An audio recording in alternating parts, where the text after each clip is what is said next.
FTA 협정문의 절반이 서비스입니다. 서비스를 어떻게 수출할 건지. 제가 보니까 서비스 분야 계신 분들도 계시고요. 뭐 여러 학교에서 오신 분도 계시더라고요. 그 다음에 많은 분들이 관심을 갖는 농업을 어떻게 수출 산업화할 건지. 그 다음에 나중에 수익을 창출하는 분야를 말씀을 드리겠습니다. 자, 우선 첫 번째로 코로나 시대 한국 수출 전략은 어떻게 할 거냐. 화면을 봐주시죠. 이거는 정말로 이제 수출이 2분기에 엄청나게 떨어졌습니다. 뭐 혹자는 그래도 56년 만에 최악의 수출이라고 그러더라고요.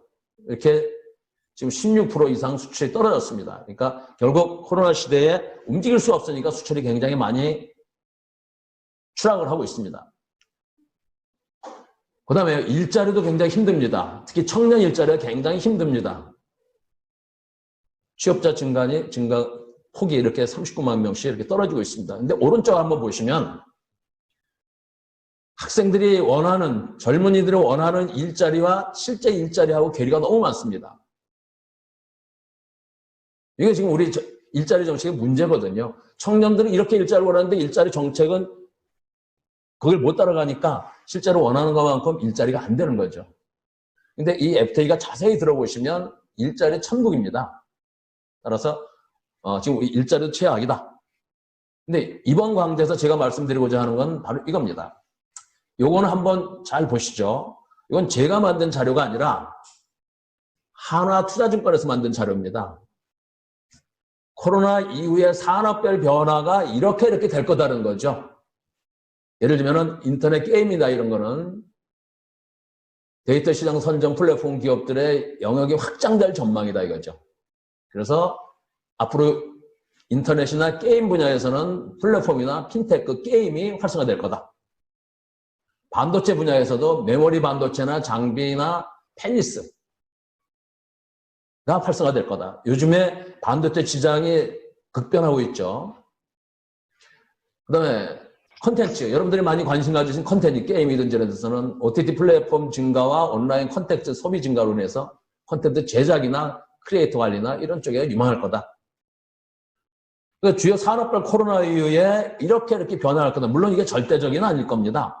한화투자증권에서 5월 달에 한 거니까. 그러나 전체적으로 여러분들이 해당되는 분야를 보시면 대략적으로 이렇게 가겠구나 하는 건 보일 수가 있을 겁니다.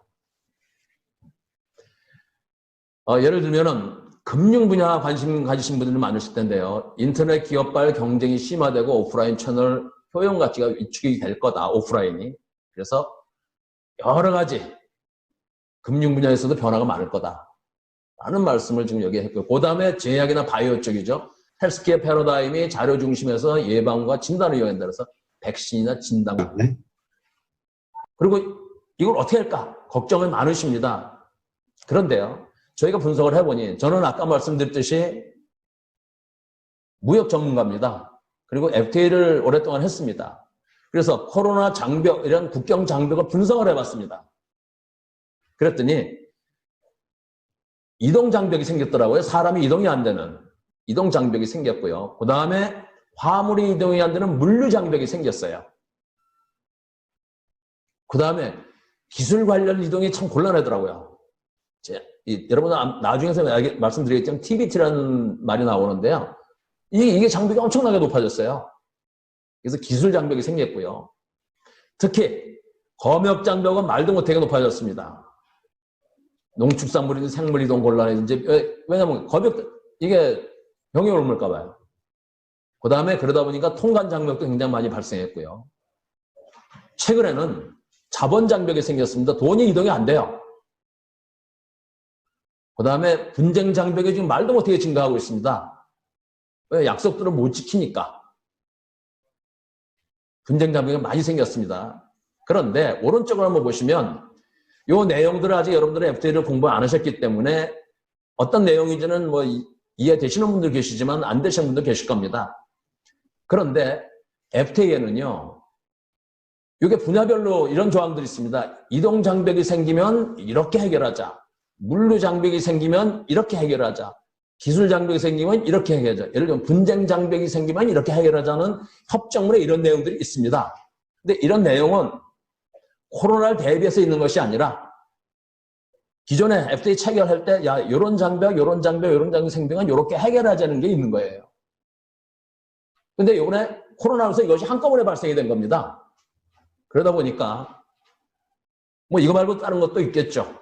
이동장벽, 물류장벽, 기술장벽, 검역장벽, 통관, 자본, 분쟁장벽이 생기면 이렇게 해결하자는 게 한꺼번에 지금 발생이 됐기 때문에 저희는 기업체들이 많이 질문을 하고 컨설팅을 요청해 옵니다. 이 물류장벽은 어떻게 해야 됩니까? 특히 최근에 분쟁장벽은 분쟁이 많이 생겼는데 이걸 어떻게 해결합니까? 라고 했을 때 그 상대가 베트남이다, 아니면 중국이다, 아니면 인도다 그러면 저희는 그 인도나 베트남이나 중국에서 그 FTA를 협정문을 봐가지고 이 분쟁 해결하는 조항이 있습니다. 그걸 가지고 해결을 해주고 있다. 이런 말씀을 드리고 싶습니다. 그래서 이 장표는 실제 저희가 지금 하고 있는 겁니다. 하고 있어서 기업들을 많이 지원하고 있습니다. 다행히도 이런 장벽이 생기면 이렇게 해결하는 게 FTA에 있기 때문에 한꺼번에 발생됐지만 이렇게 해결하고 있는데 100%는 아니겠죠. 근데 어떤 기업들을 보면은 이동장벽, 물류장벽, 뭐 분쟁장벽이 3개, 4개가 한꺼번에 발생이 되기도 하고요. 그렇더라고요. 그래서 100%는 아니지만 완전하지는 않지만 다행히 FTA에 이러이러한 장벽이 생겨 해결하는 조항이 있기 때문에 이걸 갖고 지금 해결을 해주고 있다. 말씀을 드리고 싶습니다. 따라서 여러분들이 수출을 지금 하고 계시든지 하실 때 어떤 장벽이 생겼는지를 잘 봐주시기 바랍니다. 첫째 팁입니다, 이게. 그랬을 때 이런 식으로 해결하는데 이거는 이제 좀 배우시면 알 수가 있습니다. 이 장표를 한번 보시죠. 이거는 7월 30날 우리 관세청이 발표한 자료입니다.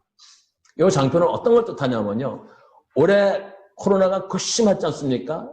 2, 4분기에 FDA 발효국의 수출은 전체적으로 줄었지만 10.2%가 감소가 됐습니다. 수출이. 작년에 봤죠. 그런데 비발효국은 작년에 비해서 수출이 14.3%가 줄었습니다.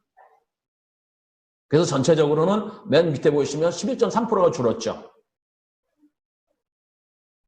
결국 FDA 덕분에 완화가 된 겁니다.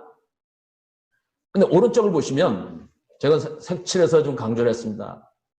FDA 발효국하고 무역에서는 199억 달러나 흑자가 났습니다. 근데 비발효국하고 거래에서는 91억 달러나 적자가 생긴 거죠. 합치면 290억 달러나 차이가 있는 겁니다. 따라서 그나마 그래도 우리 수출에 있어서 FTA가 방패막이가 되고 수출을 어느 정도까지는 뒷받침했다라는 것입니다. 따라서 아직은 코로나가 지금 우리는 다시 또 시작됐지 않습니까? 그래서 여러분들께서 수출을 하고 계신데 입증이 됐으니까 결과가 결국 이 장벽 6페이지 다시 왔습니다. 이 장벽 중에 어떤 게 생겼는지를 잘 보시고 해결을 하시다가 안 되시면 저희한테 요청을 하시면 저희가 지원을 해드리도록 하겠습니다. 자, 요거는 매경에서 얼마 전에 얘기한 건데요. 코로나 이후 기업의 가치사슬 변화 주목하라. 가치사슬이라는 거는 FTA에서 가치사슬이라는 것은 무역을 하고 수출이든지 수입을 할 때 그 프로세스가 코로나 때문에 바뀐 겁니다. 어떻게 바뀌었는지 한번 보시겠습니다. 코로나 확산으로 글로벌 가치사 근본적인 변화가 발생했다. 제조업은 글로벌화가 왜냐하면 단절이 됐으니까 감소를 하면서 대륙별이든지 정치권, 경제권 역내가 생산 증가가 예상된다. 그러나 서비스는 오히려 활성화된다. 여러분들 아시죠? 줌이 오히려 대표적인 거죠. 그리고 저렴하고 효율적인 가치사들보다 안전한 지속 가능한 가치사들을 원한다 이겁니다. 이번에 현대자동차가 중국에서 뭐 하나가 안 와가지고 난리가 났지 않습니까? 그런 식으로 기존의 글로벌 가치사들은 이게 맹점이 있다 이거죠. 그래서 효율성도 좋지만 안전하고 지속 가능한 게 중요하다는 게 전 세계로 확산되고 있습니다. 그래서 여러분들께서 리쇼어링이라는 얘기가 많이 지금 요새 언론이나 각자 많이 얘기하고 있지 않습니까? 여기서 용어를 좀 알아주십시오. 쉽게 말씀드리면 한국에서 생산하는 거를 해외에 생산한다. 그건 리쇼어링입니다. 다른 나라에서 생산한다. 아웃소싱을 한다는 것이 이제 그 오프쇼어링인데 그걸 다시 본국으로 들여오는 걸 리쇼어링이라 합니다. 다시 말씀드리면 해외에서 생산해서 비용을 절감하는 걸 오프쇼어링이라 하는데 그거를 다시 본국으로 들여오는 거를 리쇼어링 혹은 백쇼어링이라 합니다.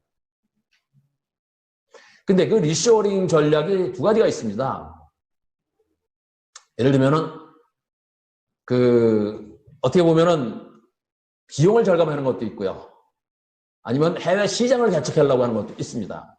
그래서 원가 절감형 오프쇼어링도 있고요.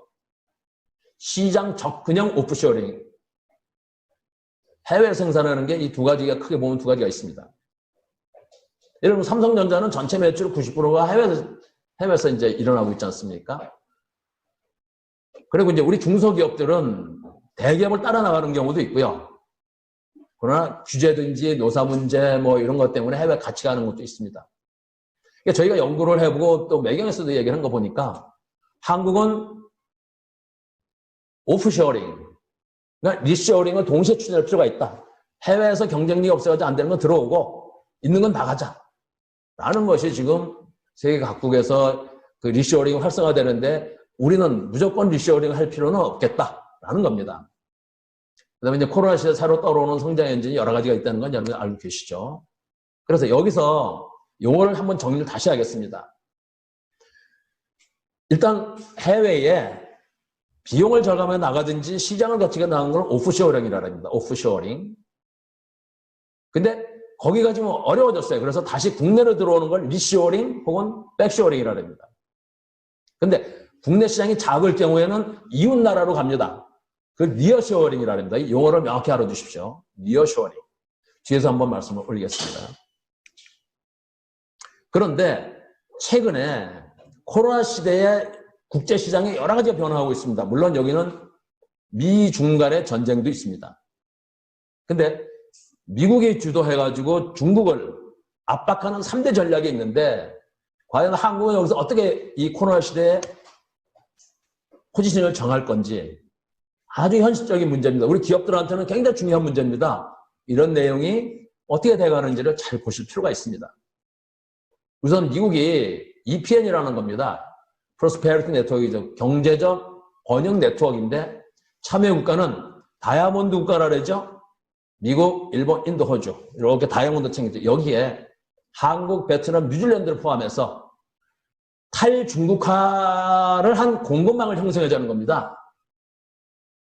과연 한국이 여기서 빠져나가서 참여 안 한다고 할 수 있을지 어떨지 모르겠습니다. 그럴 경우에 혹시 여러분들께서 중국에 진출하고 싶으시든지 중국에 진출한 기업들 입장에서는 여기에 들어가면 중국 시장이 어려워질 겁니다. 이게 중국을 포위하는 전략이니까 과연 어떻게 할 건지. 지금 정부는 굉장히 고심을 하고 있습니다. 일로 안 갈 수도 없고 또 중국에서 빠져나올 수도 없고. 근데 문제는 이 미국이 EPN을 FTA, 다자 FTA화 하려는 겁니다. 그러면 빠져나가기 힘들 것 같습니다. 그 다음에 정치적으로는요, 인도 태평양 전략이죠. 여기서 쿼드 블랙, 아까 네 나라 있지 않습니까? 다이아몬드, 미국, 일본, 인도, 호주에 한국, 브라질, 유럽을 참여시키려고 하는데 이거는 군사적입니다. 그리고 우리 기업들한테 연계가 되는 건 또 G20, G11인데 G12입니다. 참여국가 G7에다가 몇 나라 더 합치는 거죠. 기존에 미국, 일본, 오타가 있네요. 영국, 프랑스, 독일 쪽이 플러스 한국, 호주, 인도, 러시아가 들어가는데 브라질까지 포함하면 G20, 12가 되겠습니다. 근데 한국 정부는 여기에 참여했다고 했습니다, 이미. 왜 국가적 위상을 올릴 수 있고 결국 얘들도 어떻게 변할지 모르겠지만 중국의 반중국 모임이 될 것 같습니다. 그렇다면 한국이 여기 들어간다고 했는데 들어갈 경우에 중국과의 관계는 우리 기업은 어떻게 될 건지 한번 생각해 볼 필요가 있을 것 같습니다. 그래서 코로나 이후에 나타난 세계 변화의 굉장히 큰 흐름입니다. 결과적으로 중국, 미국이 자기들 우호국가, 우방국가를 묶어서 중국을 견제하는 흐름이 세 가지가 있는데 한국은 여기서 어떻게 할 거냐. 거기에 따라서 우리 기업인들은 전략을 다시 바꿔야 될 것 같습니다. 그래서 G11 쪽에는 참여한다고 했고 EPN도 결국은 제가 볼 때는 빠져나가지 못할 것 같아요. 저게 FTA화 된다면 저기 못 들어가면 안 되니까.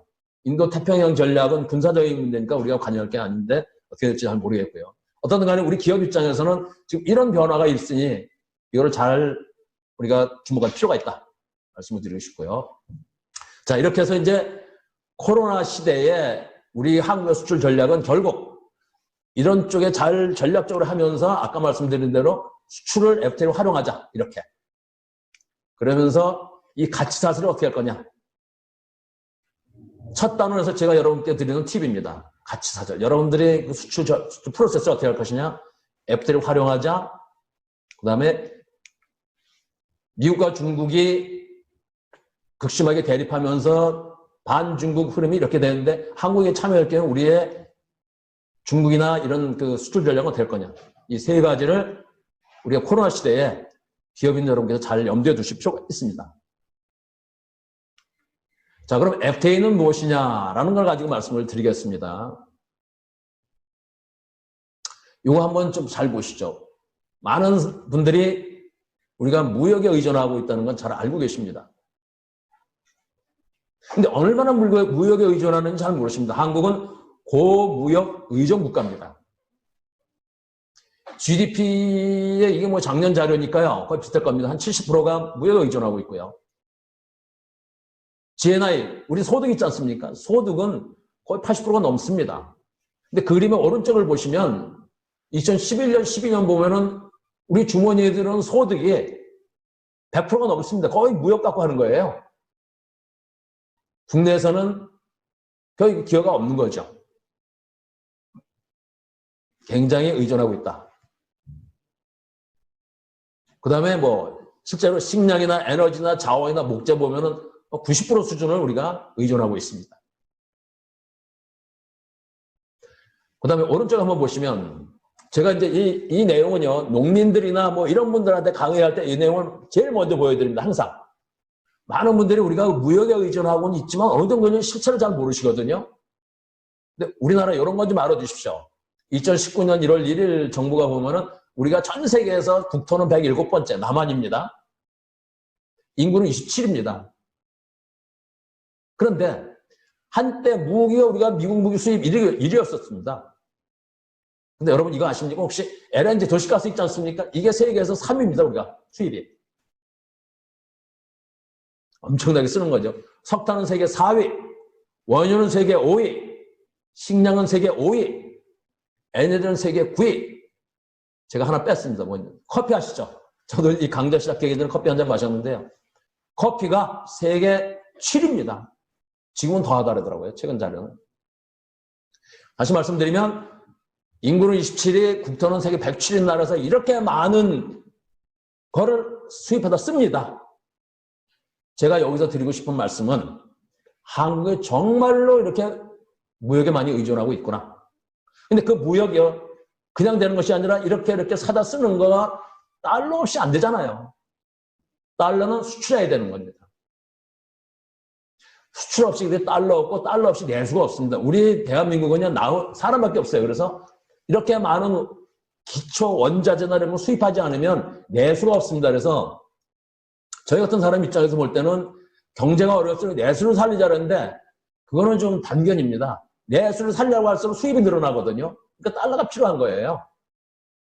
그래서 이렇게 많은 수입과 기초자재를 수입을 하는데 이게 다 수출 갖고 된다 이거죠. 그런데 이 수출 시장에 자리 보시죠. 이 수출을 할 수 있는 그 시장의 60%가 FTA로 바뀌어버렸습니다. 그러면 FTA 없이 수출하기가 곤란한 겁니다. 근데 올해 상반기에 한국 수출의 74%가 FTA로 됐습니다. 그 다음에요, KFTA 연방이라고 저희가 얘기하는데 한국이 세계 여러 나라들하고 FTA를 체결한 그 나라들의 GDP 합이 전 세계 GDP의 77%예요. 근데 정부는 이걸 90%까지 끌어올리겠답니다. 여기서 제가 말씀드리고 싶은 건 이렇게 우리하고 FTA를 체결한 나라들이 GDP 합이 전 세계 90%가 된다는 것은 지금도 마찬가지지만 앞으로 글로벌 시장이다, 수출이다, 해외 진출이다는 FTA 없이는 곤란하다. 라는 말씀을 드리고 싶은 겁니다. 다시 한번 말씀을 드리면 이렇게 많은 수입을 하고 있는데 이게 수출 갖고 되는 거다. 근데 그 수출하는 시장이 이미 절반 이상이 FTA로 바뀌었고 우리 수출은 74% 이상이고 그 다음에 우리 FTA 연방도 77%인데 앞으로 90%를 끌어올리겠다. 근데 이게 세계 3위입니다. 칠레 한이라고 합니다. 칠레가 1등이고 페루가 2등이고 우리가 3위입니다. 그래서 이렇게 FTA가 활성화되고 있다. 라는 말씀을 드리고 싶고요. 자, 요거까지 하시고 조금 숨 한번 돌리시고 하겠습니다. 이 FTA에서 활용을 할 수 있는 이 네 가지 법칙을 좀 알아두십시오. FTA를 협상을 하는 사람들 입장에서나 활용하는 사람 입장에서는 총 거래소 최소 법칙이라는 게 있습니다. 즉 다시 말씀드리면 기업들이 FTA를 활용해서 수출하는 수입을 할 때 거래 단계를 줄여주는 겁니다. 예를 들면 여러분들이 어느 시장에 들어갈 때 그 나라 인허가나 인증이나 뭐 이런 게 굉장히 어렵지 않습니까? 그거를 인허가 같은 거를 아예 없애거나 단축시켜주는 거죠. FTA로다가.